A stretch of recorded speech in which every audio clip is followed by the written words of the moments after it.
If at first you don't succeed, try again. So here we go. This is Monday. It's July 19th. Journal 426, T+839, which is strange in and of itself. This blog post was born out of a luncheon date with two of my old high school friends and what's becoming a regular get-together. And it's rather joyful that people you were friends with in high school and people that were really intrinsically involved in your survival can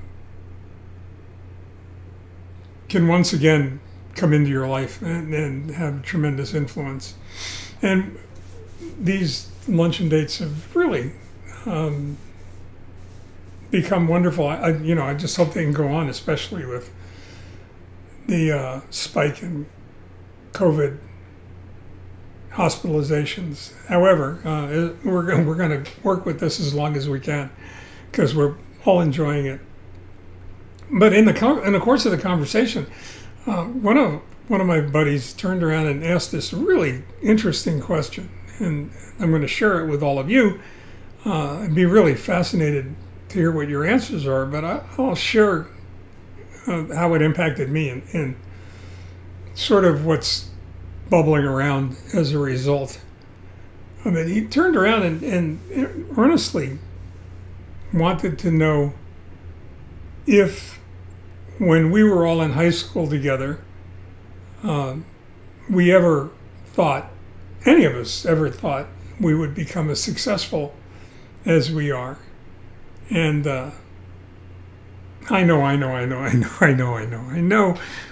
First you have to define success. What does it mean to you? What does it mean to everybody else? I know, you just go with it for right now. You can define success any way you want to, financially, emotionally, psychologically. Can be contentment, satisfaction, whatever.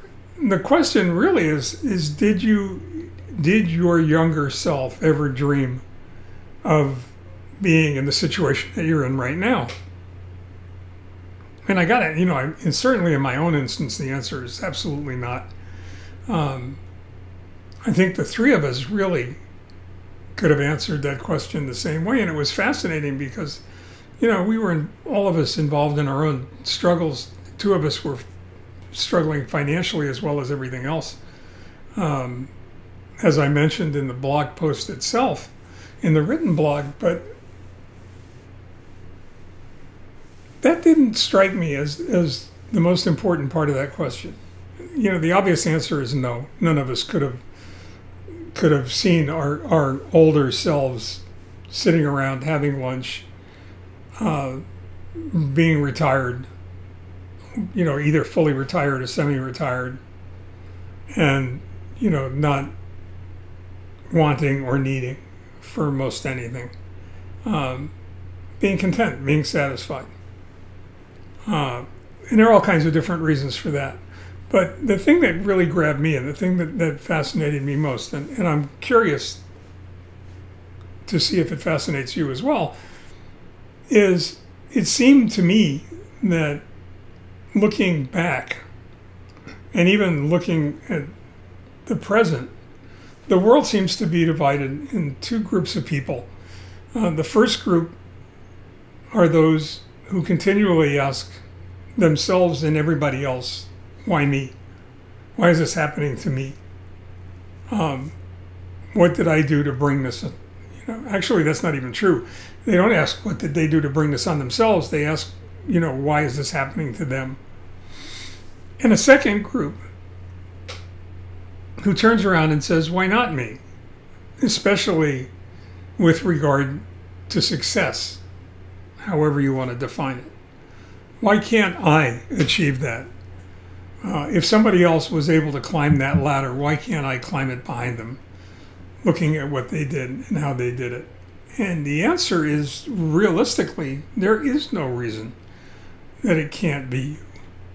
And I think the thing that's going to be interesting is to see how different people read this blog and take completely different lessons from it. And I'd be really curious to see how that works, frankly. But again, if you look at the younger you and you look at you now, did you think then that you would be where you are now? I know that's a lot of pronouns and I apologize. But can you look back at that younger self and see what they saw, see through their eyes, the world as it was about to unfold? Now, I can't honestly turn around and say that I copied anybody's success. I can't honestly say that I was diligent in trying to figure out what other people did to become successful, whatever that means, and then I followed it or copied it. I was more focused on survival, and what I used to refer to as continuous,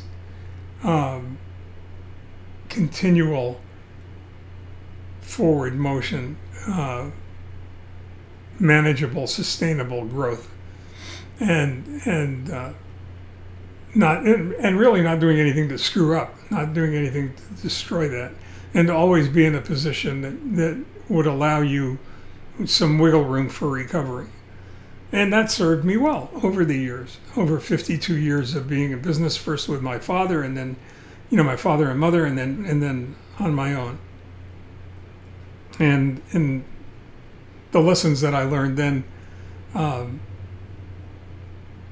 the decisions I made along the way, made it possible for me to fall into that second group of why not me. It's obviously not impossible if somebody else has attained it. So why couldn't I do the same things that these other people had done and achieve the same goals and objectives? And I was very fortunate in the respect that I was able to do that. The thing that troubles me so about the people in the first group, the why me people, the people that are always victims, is the fact that there'll always be victims, is that they don't ever give themselves the opportunity to become successful. They're always waiting for something to go wrong. Now, don't misunderstand me. There are plenty of things that went wrong in my life, and certainly in my business life. But in all honesty, there was nothing that went wrong that wasn't something I could recover from. And I have compassion for the people in the first group because they're not prepared to recover. They're certainly prepared for things to go wrong, but they're not prepared to recover. And that worries me, that bothers me. The question is, which group are you in? Which group would you like to be in? Which group are those close to you in? And what can you do to help them, to mentor them, to coach them, to ensure that they have the ability, when the question's asked later on in life, to say, did you envision yourself being this successful when you were in high school? They can turn around and honestly say, well, maybe not in high school, but as life went on, I certainly found it easier and easier to see myself in a situation where I wasn't constantly struggling. And I had the opportunity to take a deep breath. So, there's plenty to worry about without being financially insecure, not the least of which is your own health. But we'll talk about that in another blog post. In the meantime, stay well, take care, have a wonderful week. Tomorrow's a City of Hope Day. I go down to see my endocrinologist to make sure my endocrines are in proper working order. Talk to you soon.